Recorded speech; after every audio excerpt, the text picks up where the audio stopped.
చిత్తూరు జిల్లా పుల్చల మండలం 106 రామిరెడ్డి గారిపల్లి పరిసర ప్రాంతాల్లో ఉన్న చెరువు ఈ మధ్య కురిసిన వర్షాలకి నిండింది.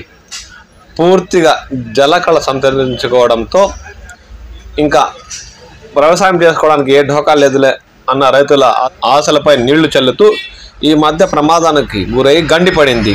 దీంతో స్థానిక రైతులు పొంగులూరు నియోజకవర్గం టీడీపీ ఇన్ఛార్జ్ చల్లా రామచంద్రారెడ్డి దృష్టికి తీసుకెళ్లారు. ఆయన తక్షణమే స్పందించి 106 రామిరెడ్డి గారిపల్లి పరిసర ప్రాంతాల్లో ఉన్న చెరువు ప్రాంతానికి వెళ్లి గండి పడిన ప్రదేశాన్ని పరిశీలించారు. అనంతరం ఆయన ఇరిగేషన్ అధికారులకు కలెక్టర్కు ఫోన్ ద్వారా సమాచారం అందించారు. వెంటనే ఈ పడిన గండిని పూడ్చి రైతులకు ఆసరాగా నిలవాలని ఆయన వారిని కోరారు.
ఈ కార్యక్రమంలో స్థానిక టీడీపీ నాయకులు, కార్యకర్తలు పాల్గొన్నారు.